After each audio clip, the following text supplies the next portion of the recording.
ರಾಜ್ಯದಲ್ಲಿ ಮುಂದುವರಿದ ಹೃದಯಾಘಾತ ಪ್ರಕರಣ. ಹಾರ್ಟ್ ಅಟ್ಯಾಕ್ಗೆ 22 ವರ್ಷದ ವಿದ್ಯಾರ್ಥಿನಿ ಸಾವು. ಹೊಸ ವರ್ಷಕ್ಕೆ ಪಟಾಕಿ ನಿರ್ಬಂಧ. ಮಗನ ಅಂಗಾಂಗ ದಾನ ಮಾಡಿ ಮಗನ ಸಾವಿನಲ್ಲೂ ಸಾರ್ಥಕತೆ ಮೆರೆದ ಪೋಷಕರು. ಜೀವಂತ ಇದ್ದ ವ್ಯಕ್ತಿಗೆ ಮರಣ ಪ್ರಮಾಣ ಪತ್ರ. ಗದಗದ ಲಕ್ಷ್ಮೇಶ್ವರ ಪುರಸಭೆ ಅಧಿಕಾರಿಗಳು ಎಡವಟ್ಟು. ಮಹಿಳೆ ಮುಂದೆ ಅಸಭ್ಯ ವರ್ತನೆ ತೋರಿದ ಕೀಚಕ. ರಾಯಚೂರಿನ ವಿದ್ಯುತ್ ಕೇಂದ್ರದಲ್ಲಿ ಕಲ್ಲಿದ್ದಲು ಕಳ್ಳಾಟ ಕೇಸ್ ದಾಖಲು. ಈ ಎಲ್ಲ ಸುದ್ದಿಗಳನ್ನು ನೋಡ್ತಾ ಹೋಗೋಣ. ಕರ್ನಾಟಕ ಟಾಪ್ 20ಯಲ್ಲಿ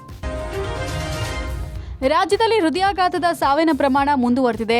ಎಳೆ ಹೃದಯಗಳು ಬಾಳಿ ಬದುಕಬೇಕಾದವರು ಕುಂತಲಿ ನಿಂತಲಿ ಪ್ರಾಣ ಕಳ್ಕೊಳ್ತಾ ಇದ್ದಾರೆ.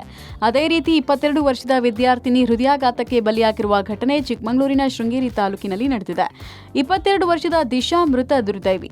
ಶಿವಮೊಗ್ಗ ಜಿಲ್ಲೆಯ ತೀರ್ಥಹಳ್ಳಿ ಮೂಲದ ದಿಶಾ ಚಿಕ್ಕಮಗಳೂರಿನ ಶೃಂಗೇರಿಯಲ್ಲಿ ಜೆಸಿಬಿಎಂ ಕಾಲೇಜಿನಲ್ಲಿ ಅಂತಿಮ ವರ್ಷದ ಬಿಕಾಂ ವ್ಯಾಸಂಗ ಮಾಡ್ತಾ ಇದ್ಲು.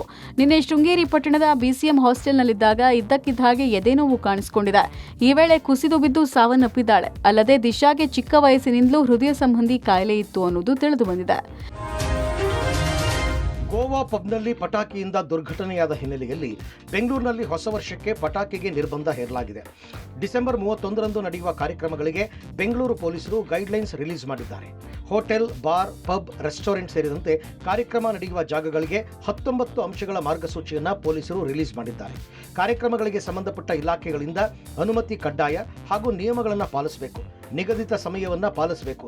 ಸ್ಥಳಾವಕಾಶಕ್ಕೆ ತಕ್ಕಂತೆ ಟಿಕೆಟ್ ಪಾಸ್ಗಳನ್ನು ವಿತರಿಸಬೇಕು ಹಾಗೂ ನೆಲಮಹಡಿ, ಪಾರ್ಕಿಂಗ್ ಸ್ಥಳಗಳು, ಟೆರೇಸ್ನಲ್ಲಿ ಕಾರ್ಯಕ್ರಮಗಳನ್ನು ಆಯೋಜಿಸುವಂತಿಲ್ಲ. ಅಗ್ನಿ ನಂದಿಸುವ ವಸ್ತುಗಳನ್ನು ಅಳವಡಿಸಿಕೊಳ್ಳಬೇಕು. ನಿರ್ಗಮನ ದ್ವಾರಗಳು ದೊಡ್ಡದಾಗಿರಬೇಕು.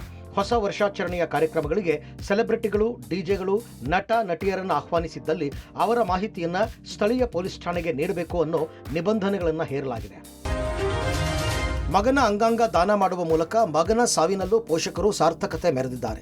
ಹಾಸನ ಜಿಲ್ಲೆ ಚನ್ನರಾಯಪಟ್ಟಣ ತಾಲೂಕಿನ ಸಾಗತವಳ್ಳಿ ಗ್ರಾಮದ ನಂಜಮ್ಮ ನಂಜುಂಡೇಗೌಡ ದಂಪತಿ ಪುತ್ರ ಯೋಗೇಶ್ ಕಳೆದ 6 ದಿನಗಳ ಹಿಂದೆ ಗ್ರಾಮದ ಸಮೀಪವೇ ಬೈಕ್ನಲ್ಲಿ ತೆರಳುವಾಗ ಅಪರಿಚಿತ ವಾಹನ ಡಿಕ್ಕಿ ಹೊಡೆದು ಅಪಘಾತದಲ್ಲಿ ತೀವ್ರವಾಗಿ ಗಾಯಗೊಂಡಿದ್ದ.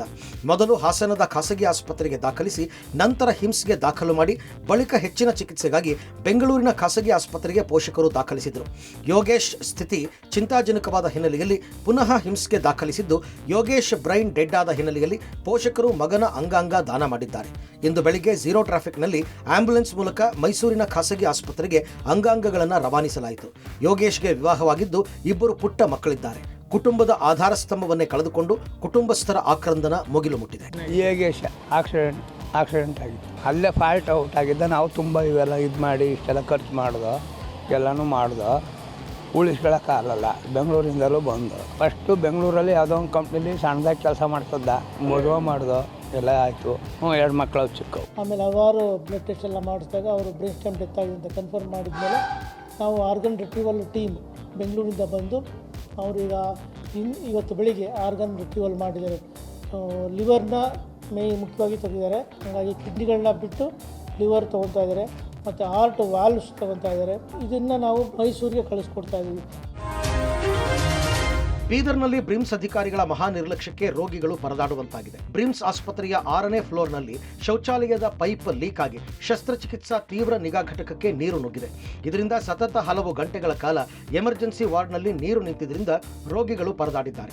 ರೋಗಿಗಳು ಹಾಗೂ ರೋಗಿಗಳ ಸಂಬಂಧಿಕರು ನೀರಿನಲ್ಲೇ ನಡೆದಾಡುವ ಸ್ಥಿತಿ ಉಂಟಾಗಿತ್ತು. ಸತತ ಹಲವು ಗಂಟೆಗಳಿಂದ ನೀರು ಲೀಕ್ ಆಗಿ ಕೆಟ್ಟ ವಾಸನೆಯಿಂದ ರೋಗಿಗಳು ಪರದಾಡಿದ್ದಾರೆ. ಬೀದರ್ ಜಿಲ್ಲೆಯ ಕುಗ್ರಾಮಗಳಿಂದ ಹಲವು ರೋಗಿಗಳು ಚಿಕಿತ್ಸೆಗಾಗಿ ಆಗಮಿಸುತ್ತಾರೆ. ಹೀಗಾಗಿ ಬ್ರಿಮ್ಸ್ ಅಧಿಕಾರಿಗಳ ವಿರುದ್ಧ ಆಕ್ರೋಶ ವ್ಯಕ್ತಪಡಿಸಿದ್ದಾರೆ. 5 ತಿಂಗಳಿನಿಂದ ಸಂಬಳ ಇಲ್ಲ ಅಂತ ಸಿಬ್ಬಂದಿ ನೀರು ಕ್ಲೀನ್ ಮಾಡಿಲ್ಲ ಎನ್ನಲಾಗ್ತಾ ಇದೆ. ಆ ಬಳಿಕ ರೋಗಿಗಳ ಪರಿಸ್ಥಿತಿ ನೋಡಿ ರಾತ್ರಿ ಪಾಳಿಯ ಸಿಬ್ಬಂದಿ ಬಂದು ನೀರನ್ನ ಕ್ಲೀನ್ ಮಾಡಿದ್ದಾರೆ. ಜೀವಂತ ಇದ್ದ ವ್ಯಕ್ತಿಗೆ ಮರಣ ಪ್ರಮಾಣ ಪತ್ರ ನೀಡಿರುವ ಘಟನೆ ನಡೆದಿದೆ. ಗದಗದ ಲಕ್ಷ್ಮೇಶ್ವರ ಪುರಸಭೆ ಅಧಿಕಾರಿಗಳು ಮಹಾ ಎಡವಟ್ಟು ಮಾಡಿಕೊಂಡಿದ್ದಾರೆ. ಸಹೋದರನ ಮರಣ ಪ್ರಮಾಣ ಪತ್ರ ನೀಡುವಂತೆ ಕೋರಿ ನಾಗರಾಜ್ ಹಂಪಣ್ಣನವರ್ ಅರ್ಜಿ ಸಲ್ಲಿಸಿದ್ದಾರೆ. 2024 ಆಗಸ್ಟ್ 8ನೇ ತಾರೀಕು ಅಶೋಕ್ ಹಂಪಣ್ಣನವರ್ ಎಂಬುವರು ಅನಾರೋಗ್ಯದಿಂದ ಸಾವನ್ನಪ್ಪಿದರು. ಸಹೋದರ ನಾಗರಾಜ್ ಹಂಪಣ್ಣನವರ್ ಆಗಸ್ಟ್ 8ನೇ ತಾರೀಕು ಮರಣ ಪ್ರಮಾಣ ಪತ್ರಕ್ಕೆ ಅರ್ಜಿ ಸಲ್ಲಿಸಿದರು. ಮೃತ ಅಶೋಕ್ ಮರಣ ಪ್ರಮಾಣ ಪತ್ರ ನೀಡುವ ಬದಲು ನಾಗರಾಜ್ ಹಂಪಣ್ಣನವರ್ ಮರಣ ಪತ್ರವನ್ನ ನೀಡಿ ಜನನ ಮತ್ತು ಮರಣ ನೋಂದಣಿ ಅಧಿಕಾರಿ ಮಂಜುನಾಥ್ ಮುದಗಲ್ ಮಹಾ ಎಡವಟ್ಟು ಮಾಡಿಕೊಂಡಿದ್ದಾರೆ. ಎಡವಟ್ಟನ್ನ ಮುಚ್ಚಿ ಹಾಕೋಕೆ ದಾಖಲೆಯನ್ನ ಲಕ್ಷ್ಮೇಶ್ವರ ತಹಶೀಲ್ದಾರ್ ಕಚೇರಿಗೆ ಕಳುಹಿಸಿಕೊಟ್ಟು ಅಧಿಕಾರಿಗಳು ಕೈ ತೊಳ್ಕೊಂಡಿದ್ದಾರೆ. 8 ತಿಂಗಳಿಂದ ಮರಣ ಪ್ರಮಾಣ ಪತ್ರ ರದ್ದುಪಡಿಸುವಂತೆ ನಾಗರಾಜ್ ಹಂಪಣ್ಣನವರ್ ಹಲವು ಕಚೇರಿಗೆ ಅಲೆದಾಡ್ತಿದ್ದಾರೆ. ರಾಜ್ಯ ರಾಜಧಾನಿ ಸಿಲಿಕಾನ್ ಸಿಟಿ ದಿನದಿಂದ ದಿನಕ್ಕೆ ಕ್ರೈಮ್ ಸಿಟಿಯಾಗಿ ಬದಲಾಗ್ತಾ ಇದೆ. ಡಿಸೆಂಬರ್ 14ನೇ ತಾರೀಕು ಬೆಂಗಳೂರಿನ ಅಮೃತಹಳ್ಳಿ ಪೊಲೀಸ್ ಠಾಣಾ ವ್ಯಾಪ್ತಿಯ ಮರಿಯಣ್ಣಪಾಳ್ಯದ ದಂಪತಿ ಆರೋಗ್ಯ ಶ್ಯಾಮ್ ಪುಷ್ಪರಾಣಿ ಮನೆ ಎದುರು 30ಕ್ಕೂ ಹೆಚ್ಚು ಪುಡಿ ರೌಡಿಗಳು ಗಲಾಟೆ ಮಾಡಿದ್ದಾರೆ. ಘಟನೆ ನಡೆಯೋದಕ್ಕೂ ಮೊದಲು ಪುಷ್ಪರಾಣಿ ಪತಿಯೊಂದಿಗೆ ಅಂಗಡಿಗೆ ಹೋಗುವಾಗ ಬೈಕ್ನಲ್ಲಿ ಬಂದಂತಹ ಕಾರ್ತಿಕ್ ಅನ್ನೋ 22 ವರ್ಷದ ಯುವಕ ಪುಷ್ಪರಾಣಿಯ ಮುಂದೆ ನಿಂತು ಖಾಸಗಿ ಅಂಗವನ್ನು ತೋರಿಸಿ ಪುಂಡಾಟ ಮಾಡಿದ್ದಾನೆ. ಇದನ್ನ ಪ್ರಶ್ನೆ ಮಾಡಿದ ದಂಪತಿಗಳು ಅಲ್ಲಿಂದ ತಮ್ಮ ಮನೆಗೆ ವಾಪಸ್ಸಾಗಿದ್ದಾರೆ. ಬಳಿಕ ಕಾರ್ತಿಕ್ ತನ್ನ ಗ್ಯಾಂಗ್ ಕಟ್ಕೊಂಡು ಮನೆಗೆ ನುಗ್ಗಿ ದಾಂಧಲೆ ನಡೆಸಿದ್ದಾನೆ. ಈ ಸಂಬಂಧ ಅಮೃತಹಳ್ಳಿ ಪೊಲೀಸರಿಗೆ ನೊಂದ ಮಹಿಳೆ ದೂರು ಕೊಟ್ಟಿದ್ದಾರೆ. ಏಕಾಏಕಿ ಹೋಗ್ತಾ ಇದ್ದಂಗೆ ಕಾರ್ತಿಕ್ ಅನ್ನೋ ಹುಡುಗ ಅವರು ಪ್ಯಾಂಟ್ ಜಿಪ್ನ ಬಿಚ್ಚಿಬಿಟ್ಟು ಅಸಹ್ಯವಾಗಿ ನನ್ನ ಹತ್ರ ಬಿಹೇವ್ ಮಾಡಿದ್ರು. ನೀವು ಇದೇ ಥರ ಮಾಡ್ತಾ ಇದೆ, ನಾನು ಮಹಿಳಾ ಠಾಣೆಗೆ ಹೋಗಿ ಕಂಪ್ಲೇಂಟ್ ಕೊಡಬೇಕಾಗುತ್ತೆ, ನಿಮ್ಮ ಹತ್ರ ಹುಷಾರಂತ ಹೇಳಿದೆ. ಅದಕ್ಕೆ ಅವ್ರು ಇದ್ಕೊಂಡು ನೀನು ಕಂಪ್ಲೇಂಟ್ ಕೊಡೋ ಲೆವೆಲ್ಗಿದೆ, ಮಹಿಳಾ ಠಾಣೆಗೆ ಹೋಗ್ತೀಯಾ, ಆಯಿತು ಮಾಡ್ತೀನಿ ನಿನಗೆ ಅಂತ ಹೇಳಿಬಿಟ್ಟು ಹೋಗ್ಬಿಟ್ರು. ದಬ ದಬ ದಬ ದಬ ಅಂತ ಸೌಂಡ್ ಬಂತು, ಭಯ ಆಗೋಯ್ತು ನಮಗೆ. ಇಮಿಡಿಯೇಟಾಗಿ ಪೊಲೀಸವ್ರಿಗೆ ಫೋನ್ ಮಾಡೋಣ, 112ಗೆ ಫೋನ್ ಮಾಡೋಣ ಅಂತ ಹೇಳಿದ್ವಿ. ಅದು ಏನಕ್ಕೆ ಅಂತ ಹೇಳಿದ್ರೆ ಸರ್, ಇದೇ ಥರ ನಮಗೆ ರೋಡಲ್ಲಿ ಹೋಗ್ಬೇಕಾದ್ರೆ ಬರಬೇಕಾದ್ರೆಲ್ಲ ಈ ಥರ ನಮಗೆ ಕ್ಯಾರೆಕ್ಟರ್ ಅಸೋಸಿಯೇಷನ್ ಥರ ಮತ್ತು ನಮ್ಮನ್ನ ನಮ್ಮ ಹೆಂಗಸರನ್ನ ಕೆಟ್ಟ ದೃಷ್ಟಿಯಿಂದ ನೋಡೋದು ಮತ್ತು ರೌಡಿಗಳನ್ನೆಲ್ಲ ಹಿಂದೆ ಫಾಲೋ ಮಾಡಿಸೋ ಥರ ಎಲ್ಲ ಮಾಡ್ತಾಯಿದ್ರು. ರಾಜ್ಯ ರಾಜಧಾನಿಯಲ್ಲಿ ಗುಂಡಿ ಸಮಸ್ಯೆ ಬಗೆಹರಿಯೋಕೆ ಆಗದಂತಹ ಸಮಸ್ಯೆಯಾಗಿದೆ. ರಸ್ತೆ ಗುಂಡಿಗಳ ವಿರುದ್ಧ ಆಟೋ ಚಾಲಕರು ಅಸಮಾಧಾನ ವ್ಯಕ್ತಪಡಿಸಿದ್ದಾರೆ. ರಸ್ತೆ ಗುಂಡಿಗಳಿಂದ ಆದಂತಹ ಆಟೋ ಅಪಘಾತ ಪ್ರಕರಣಗಳಿಗೆ ಪರಿಹಾರ ನೀಡುವಂತೆ ಬೆಂಗಳೂರು ಆಟೋ ಚಾಲಕರ ಟ್ರೇಡ್ ಯೂನಿಯನ್ ಸರ್ಕಾರಕ್ಕೆ ಮನವಿ ಮಾಡಿದೆ. ರಸ್ತೆ ಗುಂಡಿಗಳಿಂದ ಆಟೋಗಳ ಅಪಘಾತ ಪ್ರಕರಣಗಳು ಹೆಚ್ಚಾಗಿದೆ. ಬೆಂಗಳೂರಿನಲ್ಲಿ ಯಾವ ರಸ್ತೆನೂ ಸರಿಯಿಲ್ಲ.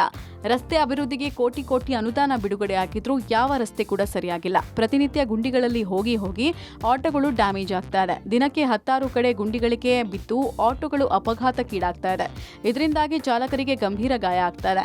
ದಯವಿಟ್ಟು ಸರ್ಕಾರ ರಸ್ತೆ ಗುಂಡಿ ಸರಿಪಡಿಸಿ ಪರಿಹಾರ ನೀಡುವಂತೆ ಆಟೋ ಚಾಲಕರು ಆಗ್ರಹಿಸಿದ್ದಾರೆ. ಪ್ರತಿ ಬಾರಿ ಬಜೆಟ್ನಲ್ಲಿ ರಸ್ತೆ ದುರಸ್ತಿಗೆ ಅಂತೇಳಿ ಸಾವಿರಾರು ಕೋಟಿಯನ್ನ ಎತ್ತುತ್ತೀರಾ, ಬಟ್ ಇವತ್ತಿನವರೆಗೂ ಯಾವುದೇ ರಸ್ತೆಗಳನ್ನು ಕೂಡ ಸುರಕ್ಷಿತವಾಗಿ ಮಾಡಿಕೊಡುವಂತಹ ನಿಟ್ಟಿನಲ್ಲಿ ತಾವ್ಯಾರು ಕೂಡ ಅದರ ಕಡೆ ಗಮನ ಹರಿಸ್ತಾ ಇಲ್ಲ.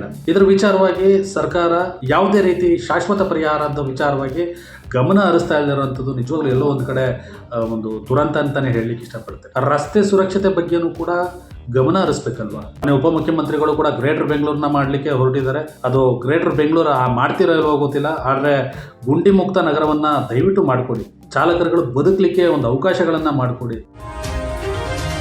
ಬೇಲಿಯೇ ಎದ್ದು ಹೊಲ ಮೀದ ಹಾಗೆ ರಾಯಚೂರು ಶಾಖೋತ್ಪನ್ನ ವಿದ್ಯುತ್ ಕೇಂದ್ರಗಳಾದ ಆರ್ಟಿಪಿಎಸ್ ಹಾಗೂ ವೈಟಿಪಿಎಸ್ನಲ್ಲಿ ಕಲ್ಲಿದ್ದಲು ನಿರ್ವಹಣೆ ಹಾಗೂ ಉಸ್ತುವಾರಿ ವಹಿಸಿಕೊಂಡವರಿಂದಲೇ ಕಳ್ಳಾಟ ನಡೆದಿದೆ. ಕೋಟ್ಯಾಂತರ ರೂಪಾಯಿ ಕಲ್ಲಿದ್ದಲು ಲೂಟಿ ಕುರಿತು ಪಬ್ಲಿಕ್ ಟಿವಿ ವರದಿ ಬಳಿಕ ಎಚ್ಚೆತ್ತ ವೈಟಿಪಿಎಸ್ ಅಧಿಕಾರಿಗಳು ರಾಯಚೂರು ಗ್ರಾಮೀಣ ಪೊಲೀಸ್ ಠಾಣೆಯಲ್ಲಿ 2 ವಿರುದ್ಧ ಪ್ರಕರಣ ದಾಖಲಿಸಿದ್ದಾರೆ.